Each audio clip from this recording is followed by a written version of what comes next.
Hi and welcome to the Active Code podcast, brought to you by Aspire Active Partnerships. I'm Paul Griffiths and joining me each week on the pod is Luke Johnson. Aspire Active Partnerships is a community of like-minded business leaders who all believe that collaboration in the sports coaching and children's activity sector is essential for success. We've proven that working in collaboration does benefit business growth and essentially helps more children be more active more often. To combat physical inactivity, we need organisations that are performing at their very best. Organisations will only operate to high standards if they are led well. So, if we can focus on developing high quality leaders throughout an organisation, not just at the top, customers will experience higher quality services, which means heightened enjoyment levels and increased levels of physical activity. And if we do this at an early age, we know that we can build the foundations for a more active, happier and healthier life. The Active Code investigates what it really takes to be a successful leader and how organisations can combat physical inactivity. We won't be alone through this journey. We are joined by business owners and experts from our sector, as well as inspirational people from outside our industry. We'll understand the importance of physical activity to our guests, reflect on leadership experiences, and gain thought-provoking insights on how we can crack the Active Code and get more children more active more often. If you like what you hear, please leave us a rating and subscribe wherever you get your pods. Thank you for joining us for this episode of the Active Code podcast. During the episode, we're speaking to Adam Lakeland, Director of Pro Sport Coaching, based in Lancashire, and manager at Curzon Ashton FC, who compete in the National League North. Adam founded Pro Sport Coaching back in 2006, and his dedicated team of coaches all work towards the goal of increasing children's activity levels through a wide range of sports and activities. Pro Sport Coaching offer provision to schools, parents and the community through innovative programs such as Mini-Me Yoga, Maths on the Move, Balance Ability, school holiday active camps and their new Applying Values program. Adam's football management career has seen him manage teams at Blackburn Rovers, Northwich Victoria, Farsley Celtic, and Adam's recently been appointed manager at Curzon Ashton Football Club. Welcome to the Active Code, Adam. Thanks, Luke. So, to start with, could you tell us and the listeners a little bit more about your professional journey? Yeah, so I kind of went into coaching initially when I left school. It actually probably started when I was at school. I did my work experience at the football in the community at Blackburn Rovers. Blackburn Rovers fan growing up, and I thoroughly enjoyed my experience there with them, and that kind of then led on to me going down during school holidays and helping out on soccer schools, soccer camps, that type of thing.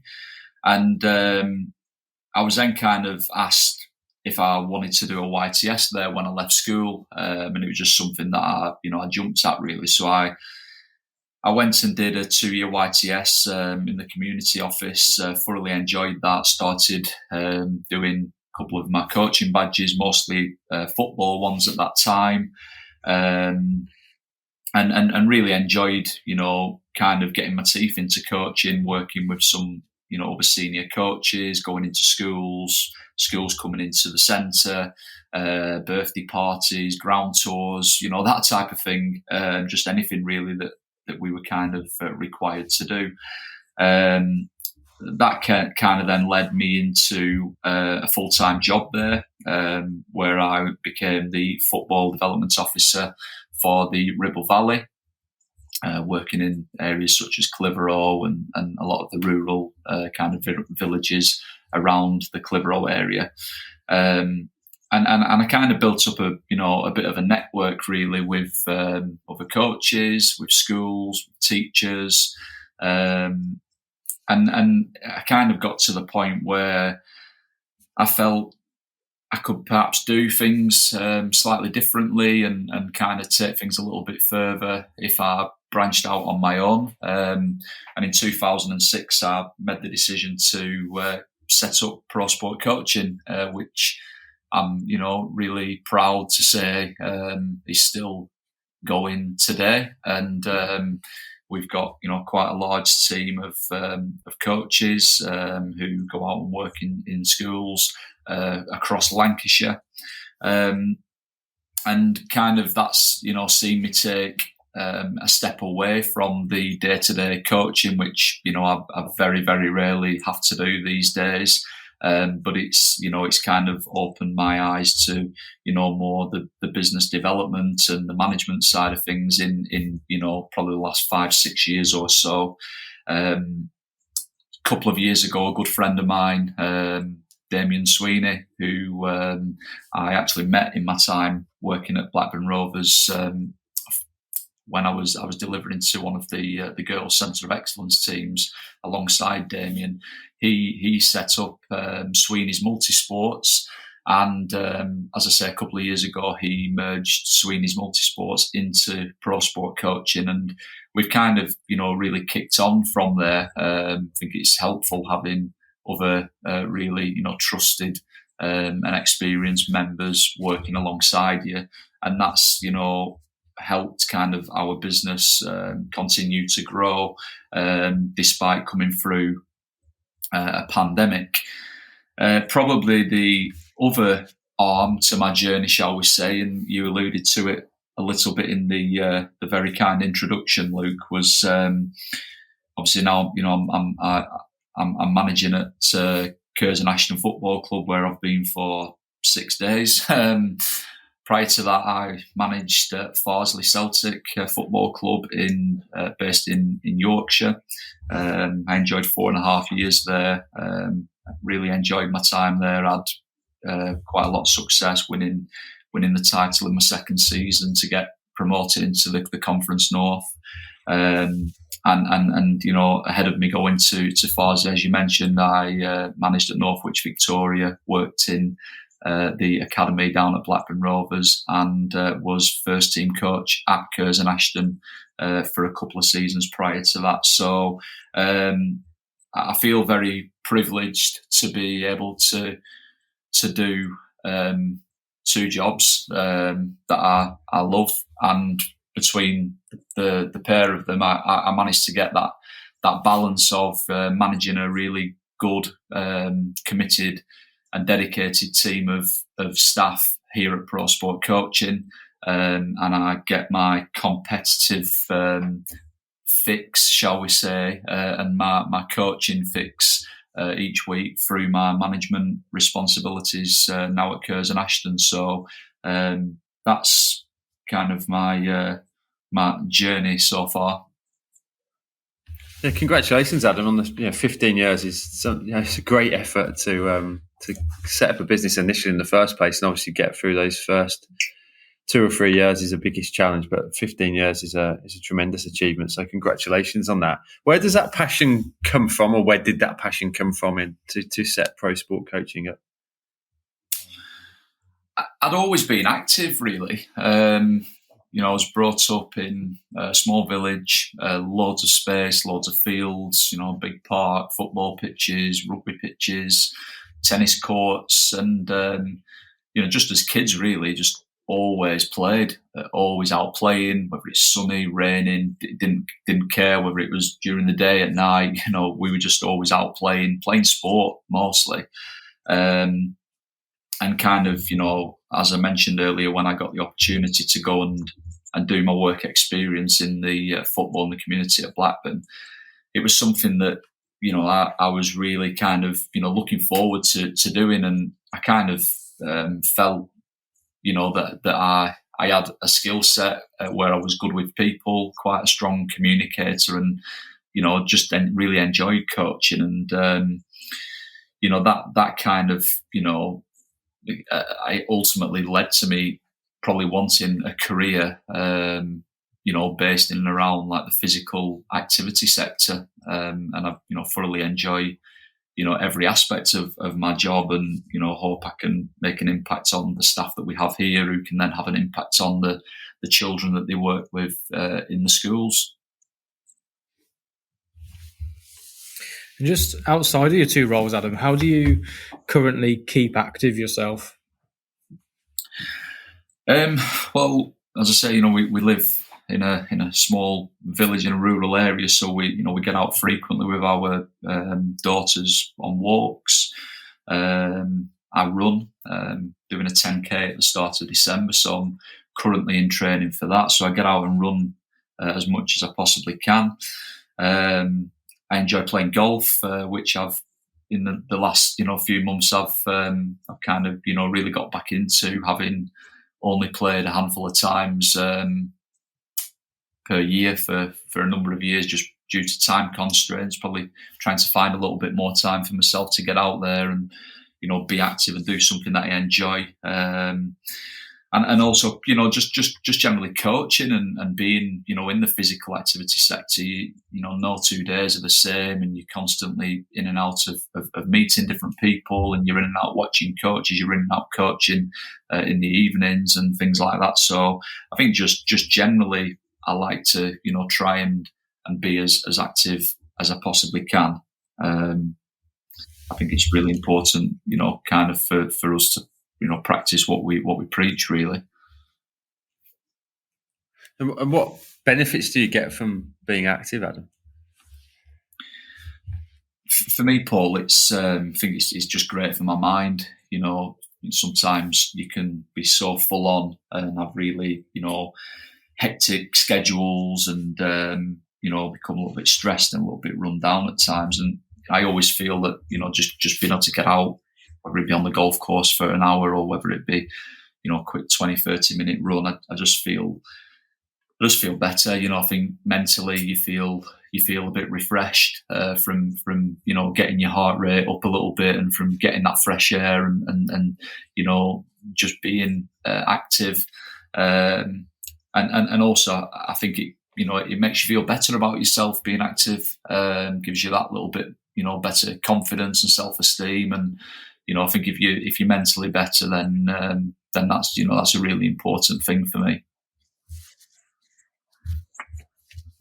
Yeah, especially when you're juggling running a business, managing a football team, and being a dad to two girls as well. It's certainly a pretty hectic schedule you've got there. So yeah, from a headspace perspective, you're saying that from a physical activity is very important. Do you get ideas? I find sometimes when I've had a bit of a hectic time and little time to think, sometimes that the moments of say inspiration is a strong word, but from an inspiring perspective of we had a problem at work and I couldn't quite get an idea to fix it, but all of a sudden doing a little run or doing a workout or playing around the golf, and it kind of sparks ideas and you kind of almost like resets that mind. Do you find that as well?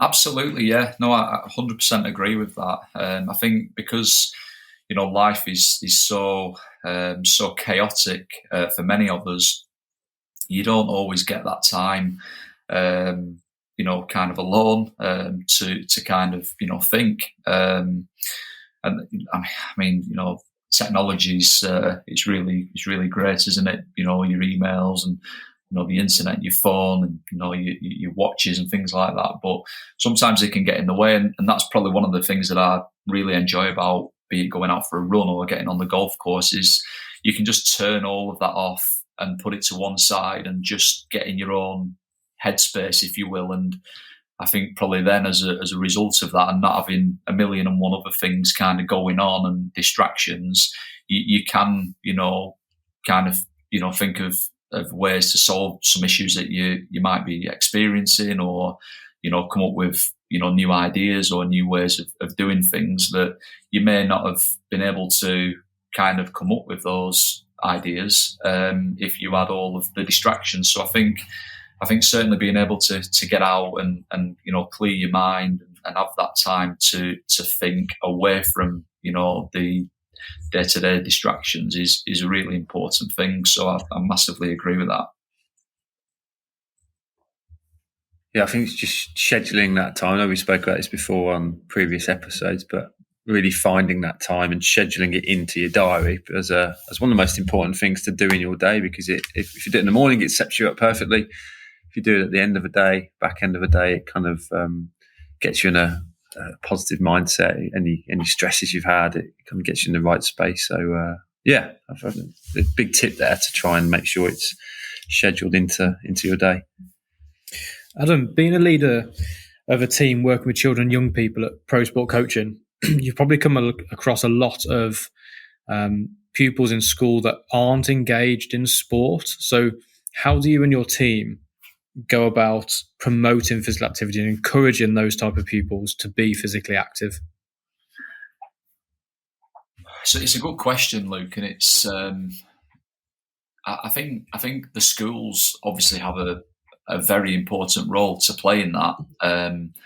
I think liaising with the schools that we work with and identifying those pupils who they may not be engaged through sport, but it's our kind of responsibility to support those schools and those pupils and find different ways to get them physically active. So asking the pupils what they would like to do, speaking to teachers to find out why they might not be so physically active, and I think also having worked with obviously Aspire for a few years, programs such as Maths on the Move, for example, that's a really great way to get pupils who may not be physically active, but they may enjoy the academic side. It's hidden physical activity, and then some of those pupils then may discover a love or a passion for a certain activity that maybe in the past they might not have had the confidence to try or take part in,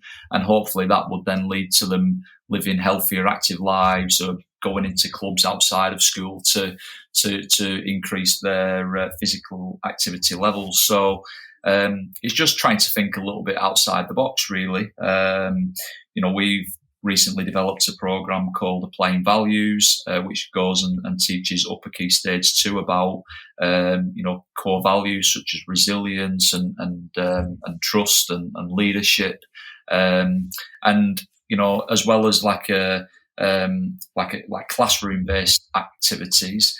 There's physical and practical activities as well, but because it's not a traditional PE lesson, it does engage and encourage some of the less active pupils, shall we say, to take part and get involved.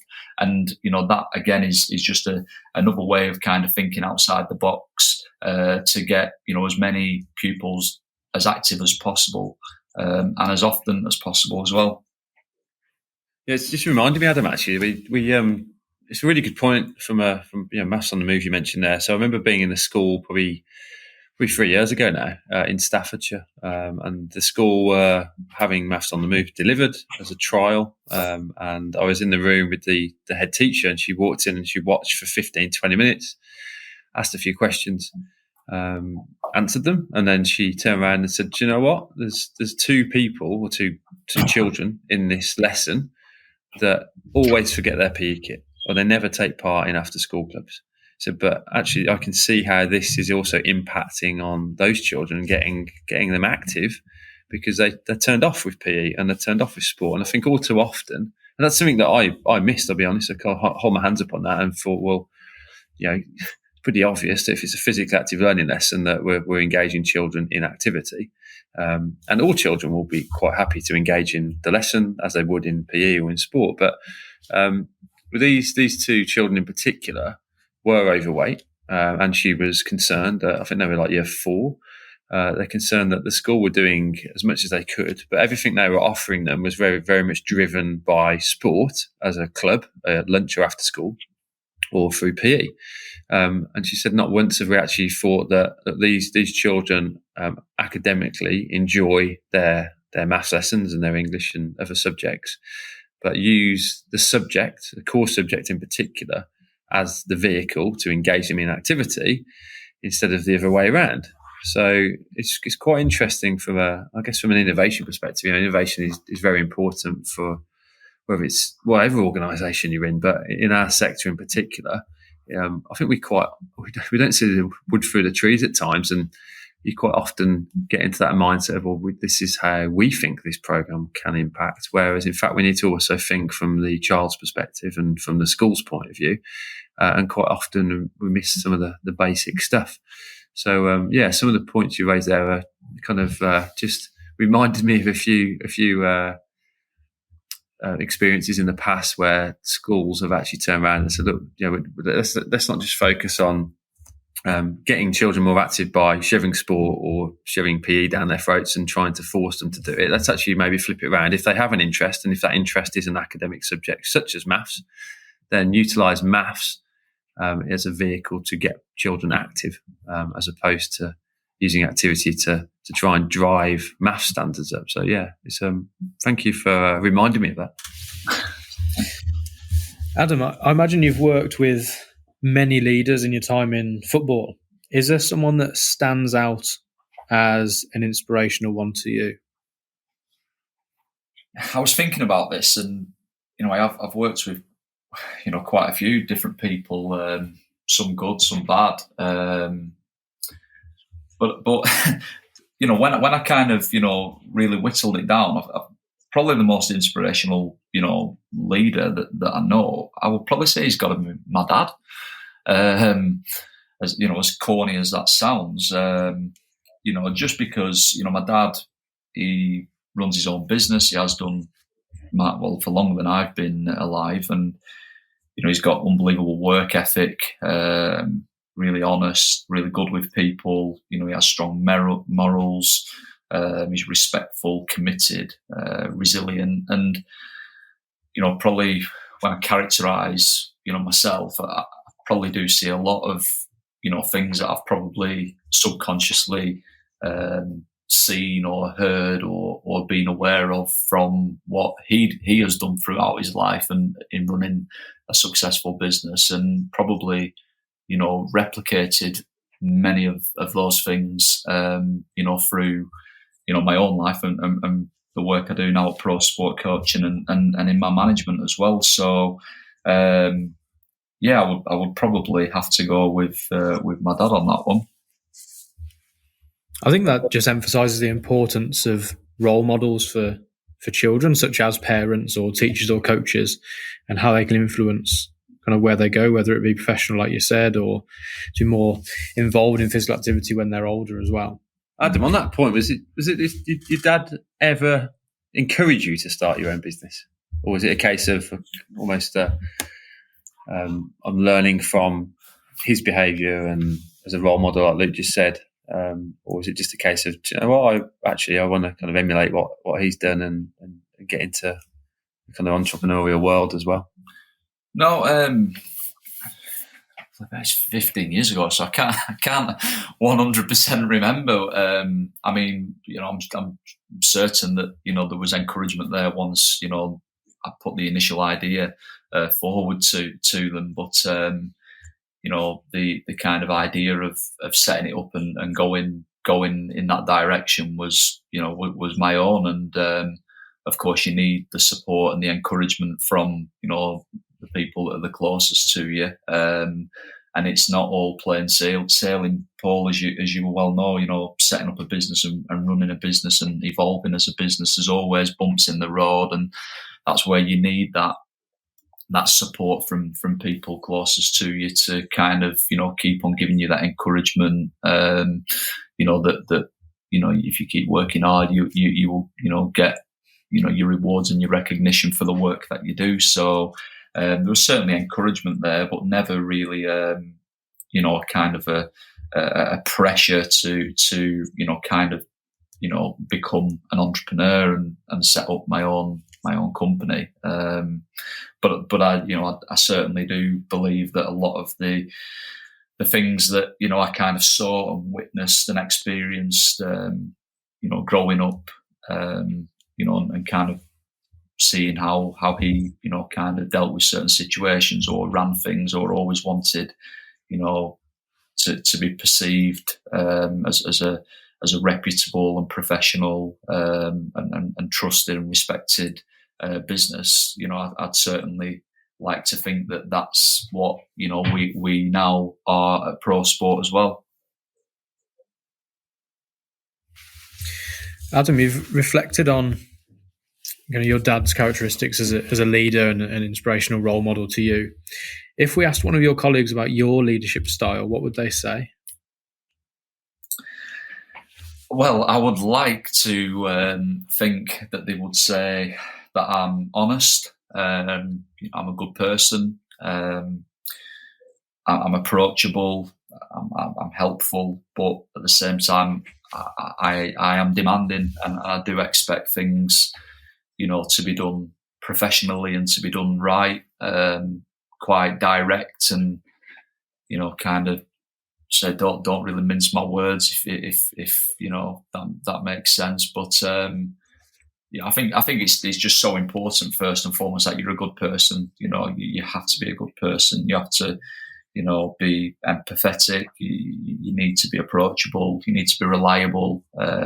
People need to be able to trust you.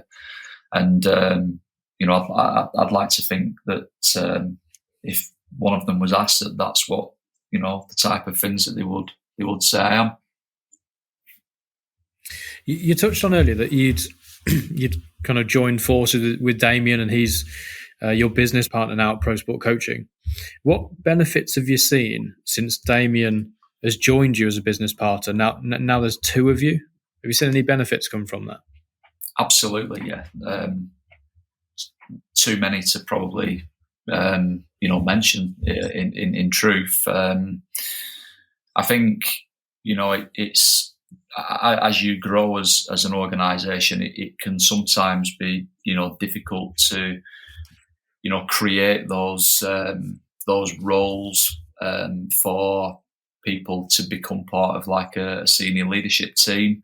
Even maybe to have the kind of means and resources and the finances to bring in the experienced people to fulfill those roles initially as you were evolving, but having somebody else who understands the kind of ins and outs of running a business, and certainly from the same sector, understanding the headaches and the frustrations, the barriers that we face, having that support from Damien and that experience and that knowledge to kind of lean on, and you kind of dividing the headaches and dividing all the issues and the challenges that you face on a daily basis, and that certainly helps. And when you were when you shared what you thought your colleagues would say about your leadership style, you said you can be demanding but helpful, quite direct, but you're a good person, you've got empathy. What are you working on to be a better leader at the moment? I think something that I've always struggled with is delegation. Kind of set up Pro Sport on my own. Was out coaching day to day, and then you're doing all the invoicing. You're trying to get new schools. You're sorting out the flyers. You're trying to add, staff, and you grow something almost single-handedly for so long. It is difficult then to kind of trust other people, and probably, that's probably one of my downfalls. I don't trust people that easily, and as a consequence and result of that, I've probably always struggled a little bit with delegation. But that's something that I feel I've certainly become better with in the last 12, 18 months, if not longer. Just probably bringing the right people in who you have that trust and that confidence that they can do what you need them to do, and they're going to do it to the high standards that you expect, and they're probably going to do it better than probably I could do it, because that's their job to do it. And that was difficult, but I'm certainly now think probably individually and then as an organisation we've seen the benefits of probably better delegation and greater trust in other people to fulfil certain duties that maybe myself and Damien were trying to do between us, and maybe not being able to do them the justice or give them the time that was required. Adam, you say that you've got better at delegating over the last couple of years. What's been the change in that? Because you don't, just from my experience, you can't just take higher caliber people on and then just delegate better. So what's been the shift in your mindset or your actions that you've taken to become a better delegator? I think probably the biggest thing, Paul, is time. Probably time and growth. I think, as we've kind of continued to grow, there's obviously, a hell of a lot more to do, and there's only the same amount of time to do it. We always put quite a great emphasis on, the relationships that we have with staff, the relationships that we have with our customers, and, ensuring that quality is there. And we probably found that some of those kind of really important things to us would maybe become diluted a little bit if we didn't start to delegate a little bit more to different people, just purely because of a shortage of time. So yeah, probably time and the business continuing to grow and develop. And what I've kind of found from that is it now gives me more time to work on the business and work on looking at different ways we can improve and become slicker as an organisation, different arms that we can add to the business so that we're not as reliant on certain income streams.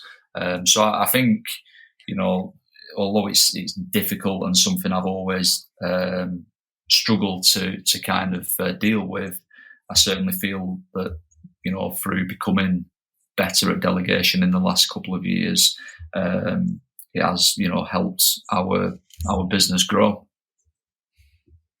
And with more people joining the business as you've grown, what do you do to ensure that you're developing better leaders within your organisation? I think we've got some staff now who've been with us for a while, and probably a couple in particular who we see that there may be scope for them, as we continue to grow and evolve, that they may start to phase into take up certain roles within our senior leadership team. And it's kind of, being honest and transparent with them, really letting them know the type of challenges that we face and why we have to do certain things and work in certain ways. And, some of the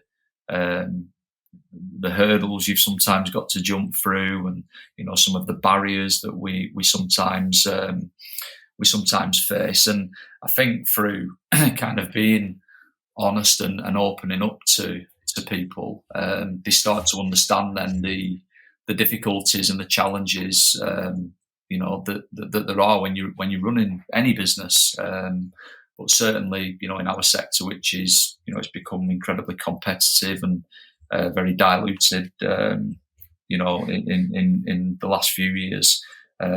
So I think through them understanding kind of how we work and why we do certain things in certain ways, that will then hopefully only help them become better leaders when they do phase into roles with more responsibilities. And you obviously say there's key honesty, transparency, being open with your team. Obviously, that all comes down to good communication, and I think I completely agree with you on that, Adam. It's imperative that if you do want people to kind of really buy into what you're trying to achieve as an organisation, then those are key components to make sure that they achieve that. Just give us an example of how you communicate that, or what do you communicate to those team members?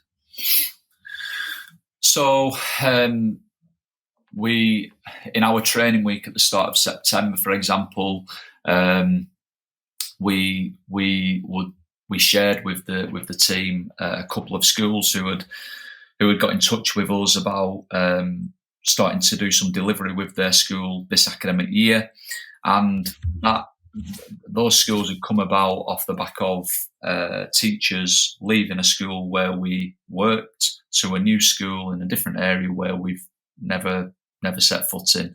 And that kind of just goes to show the importance of everything that we do and everything that we expect from our staff. Because if you go in somewhere and you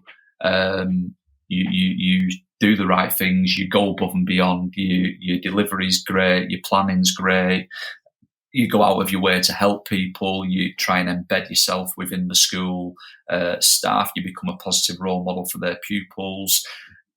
If everything from the delivery side is great, along with all of our side of the relationship that we have with the schools, the quality assurance, the communications, and that overall trust, it means that when somebody leaves that school and goes into a new school, if they're looking to change or they're not quite happy with the existing providers that they have in, that you're going to be right at the forefront of the mind. They're going to recommend you, and you've got a better chance of getting in. And word of mouth has always kind of formed probably the greatest way for us to expand. And it just enables you then to reiterate the importance of all the things that we ask our staff to do and the reasons why we ask them to do certain things and have certain standards. That is why that happens, and obviously by getting a larger customer base, it means that we can we obviously have greater revenue as a company. We have better profit margins, therefore we can reward the staff through better salaries, etc. Create more roles in the senior leadership team. So everybody benefits from everybody doing their jobs properly ultimately, because it helps us continually evolve and grow and expand as a business. Yeah, nice example there, Adam. I think do you go as deep as sharing financial information with the team? Sometimes, yeah, because I sometimes think they need to understand it. If you've got a particular contract in a particular school that's worth X amount of money, and somebody goes in there and does a bad job and you then lose that contract, then, sometimes that can equate to a full-time member of staff's salary. And, I think it's only right that they then understand that member of staff could be you.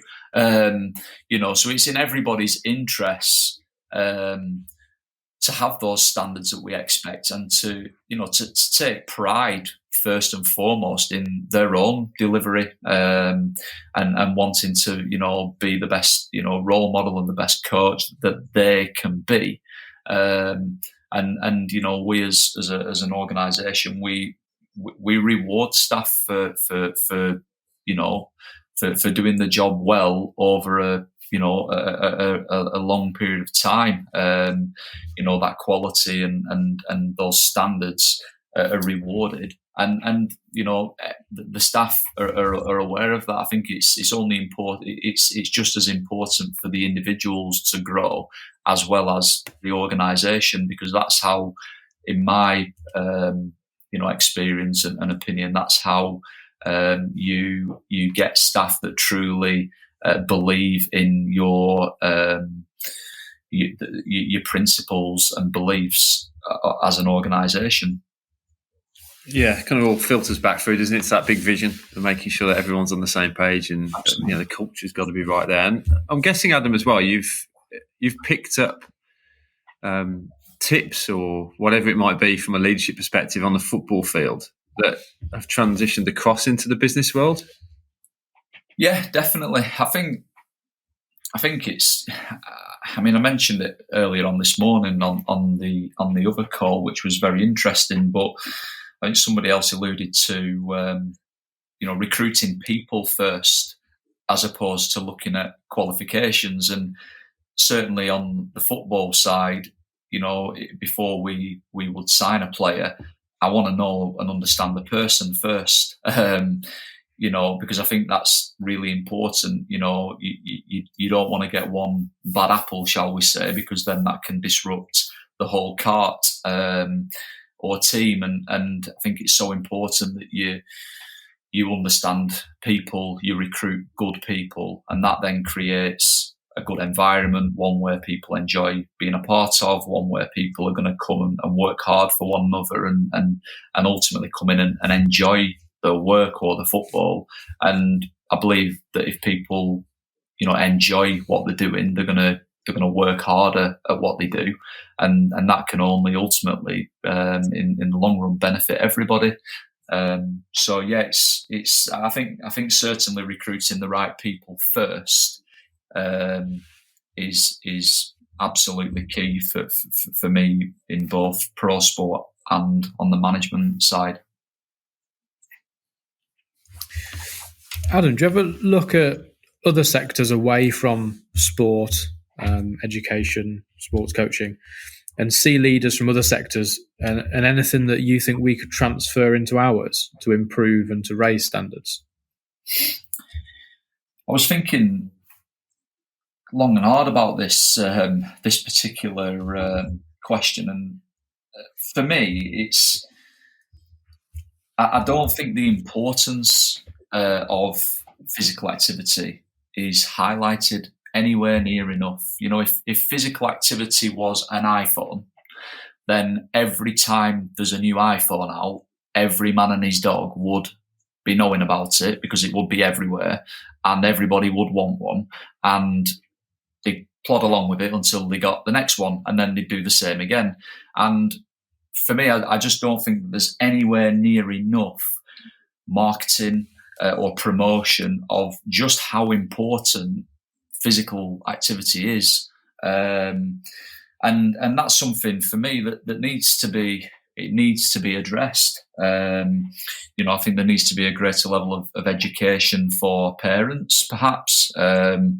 Maybe they've not had the education from their parents, and so on and so on. And I certainly think that the importance of it and the education of why it's important, it needs to be highlighted and shown the respect, I think, that it warrants.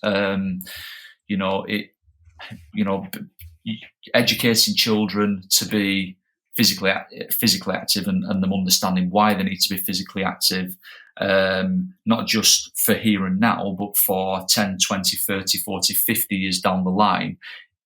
They will be mentally in a better place. It will save lives. It will save the country billions of pounds on, obesity rates and so on. And so many issues people have later on in life due to not probably being as physically active as they need to be in their early life. And I just don't feel like there's anywhere near enough marketing, promotion, recognition of the importance of it now and the impact it will have on people's lives moving forward. I don't know if that. Yeah, it's funny you mentioned. Sorry. Yeah, definitely, and it relates to a point that Martine brought up in series 1 of the podcast. You mentioned iPhone being in demand, and she related. She kind of discussed the gaming industry and how in demand that is for children, and we need to make physical activity as in demand as the gaming industry is, or iPhones are, like you said. And a lot of that probably does come down to the promotion and education of it, as you said. Over the pandemic, I remember you said that you've been able to read a lot more, and now you've got your chance to share your advice with the listeners. So if people listening wanted to enhance their leadership skills and their business, what 3 books, podcasts, or people would you recommend? Yes, I mean the first one. In fact, the first 2 are both books, and they're both books I read during the pandemic, and I've heard numerous people on this podcast mention the same books. So first of all, Daniel Priestley and his oversubscribed book. I thought that was just fascinating, absolutely fascinating. I think it was you, Paul, actually, who recommended that book to me, and certainly a lot of the things that I kind of took from that book we've tried to implement here in the last 18 months, and it is working for us, and it's something that we're keen to continue to do. But that was a really fascinating read, and one I would highly recommend. The second one was Shoe Dog by Phil Knight. Again, just an incredible story, really. How somebody can start out with virtually nothing and a pair of shoes and become, what they are. It's just absolutely incredible, and just kind of shows that with that determination and attitude and mentality to just keep working and doing what you believe in and backing yourself and just being a good person, that the sky's the limit, really. So there's my two books. The third one, it's a podcast that actually my wife listened to prior to introducing me to it, because, to be honest, I'd never really been a great podcast listener, if I'm being honest, until probably COVID. But she introduced me to a podcast called How I Built This with a guy called Guy Raz.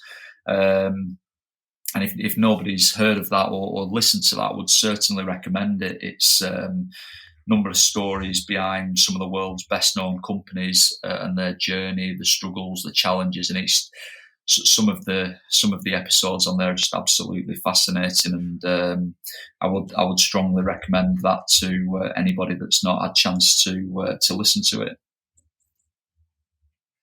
Just on the oversubscribed read, Daniel Priestley's book, what one thing could you share with us that you've implemented in your business since reading that? Probably the kind of the customer journey. So your communications from creating the demand, and kind of having a certain capacity of spaces or slots available for schools or whatever it might be, and sharing that with them, with your customers. Keeping them in the loop with, how many slots or spaces are left, and trying to create that demand and that urgency for people to book, and getting to a point that, this is our capacity, this is what we can facilitate, and once it's full, it's full. And if, there's one or two, people that want those slots or want those spaces, once we're full, then, whereas in the past we might have gone, we'll find a way to make it work. Actually saying, no, we're full and we'll put you on the waiting list. If there's a change, then we will let you know. And next time they will then hopefully book earlier, because they don't want to miss out. And I think it gives you a really good credibility as a business if you've got, a certain capacity and you've filled that capacity to a point where you've got people queuing up to do business with you. And that was probably the whole process leading up to that, was something that just fascinated me, and it is something that we have implemented in the last 18 months, and it's something that we need to continue to work on and probably get better at. But it certainly changed my way of kind of thinking, and then from an organisational point of view, it helps you to plan better and probably forecast better. So yes, that would probably be the biggest thing, Luke. I think on that point as well, Adam, you raised there, the oversubscribed model is that demand supply tension not only has a positive impact on your lead generation and your engagement of children in activity, but you said there about planning from a people perspective in particular, and I know a lot of organisations in that activity space that we operate in have always got that headache, haven't they, of that revolving door of people that they need to employ, and a school might approach you to say, can you come and work with us? And then typically in the past we would also do this and say, yeah, sure, when do you want to start? And then we get a start date, and then you look at your timetables and think, well, hang on a minute, we need to take someone else on. And then you've got to go through the whole recruitment process, the induction process, the training process. And then someone goes into school and another school comes in, and typically they want the same days, and you've got to go through the process again. So it sounds to me like you're well on the way there to kind of crack that model and make it work. Is that what you found as well? So is it helped from a people perspective? Absolutely, yeah. And it's difficult though, Paul, isn't it? It takes time. Yeah. You know, you're kind of changing the way that you've probably operated and worked for, in our case, 12, 13 years. And you're trying to implement kind of like a different way of operating, if you will, to maybe a customer base that you've worked with for quite a long period of time. But I think it kind of comes back to the kind of quality and that relationship and that trust that your brand kind of has, where, you know, if you're at a position where you are almost indispensable to your customer base, we found, you know, we may have had a little bit of fear about saying no and then potentially losing that custom. But in fact, if you're, you know, reputable and trusted, well respected, etc., then we've found actually that in most cases, people are prepared to work with you to find a solution, whether it be changing a day or changing a time, and that's been quite. It kind of gives you as an organisation more control over what you're doing, which ultimately is what we want, and then obviously that, as you rightly mentioned, helps you with staff retention and organising and planning, and it just helps you become a far slicker organisation. Yeah, and what does the next 15 years look like for Pro Sport Coaching, Adam? It's a good question.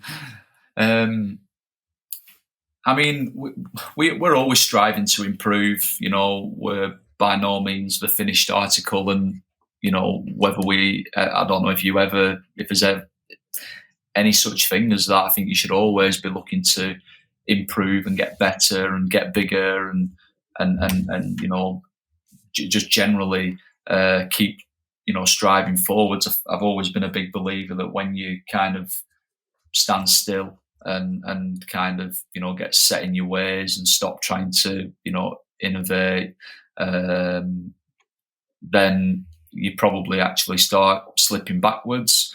And you know, having obviously, you know, run Pro Sport for 15 years, I know how hard it's been to kind of get us to the stage that we're at now, and I'm incredibly proud of where we are now, and I certainly have no plans on letting up and kind of stopping trying to improve and trying to expand and grow and just continue offering an excellent service to as many schools and therefore children and young people as possible, because that's ultimately what we want to do. We want to get as many children and young people as active as we possibly can and do it in the most high quality and professional manner that we possibly can. And that's what we will continue to work hard to do over the next 5, 10, 15 or more years.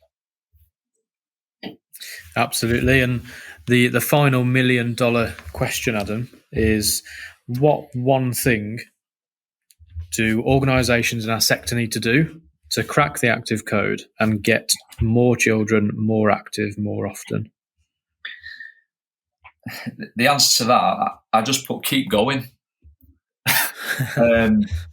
I just genuinely believe that we have to keep going. I think, you know, something, and it kind of ties in with, you know, me earlier saying that, you know, probably delegation's been one of my probably flaws over the years, and probably in line with that was collaboration. You know, I was always something that I was a little bit tentative, shall we say, about. But you know, I think obviously from when I first met with Paul and spoke with Paul and got involved with the Aspire network, that collaboration has certainly helped me as an individual, first and foremost, meet many people that have got so many qualities and such a broad skill set that has really helped me become a better leader, and has certainly helped us as an organisation become better at what we do. And I think, people need to just keep going. We need to be persistent. I think people need to be open to collaboration. I think we've got to keep striving to raise the standards, raise the bar, share our best practice, share the impact of the work that we are doing as a network, share the success stories, and just generally keep trying to educate and stress the importance of the work that we do and the impact that it's having up and down the country. So I just think we all need to just keep going. I think obviously the pandemic in the last couple of years has massively brought home the importance of physical activity in everybody's life, but particularly children and young people, because I believe if you can get them to understand the importance of it and to have fun doing it, that there's a better chance of them maintaining healthy, active lifestyles for life, and that can only be a good thing. So we all, as a sector, have a responsibility to keep going. That's brilliant, Adam. It's been so good to hear about your roles, your career progression, the characteristics of role models that you've talked about, delegating to team and having that trust in your team. And that oversubscribed conversation was really interesting. I think a lot of organisations feel a bit daunted to make that leap, but I think saying no can be very empowering when you are talking to customers. So it's been brilliant to speak to you about all those things. If listeners want to connect with you, what's the best way? So I'm on Twitter, which is just at Adam Lakeland, and I'm also on LinkedIn, which is the same. Brilliant. I think the key message from you, Adam, there is keep going and collaborate. So thank you very much for joining us for the Active Code, and speak to you soon. Yeah, thanks, Luke. Thanks, Paul. It's been great having you on. Keep the good work. Thank you. Good work up. Join us next time for the Active Code podcast. Remember to subscribe to the podcast so you don't miss an episode. You can connect with us on Twitter at aspire_partners and find out more about us and the network at www.aspireactivepartnerships.co.uk.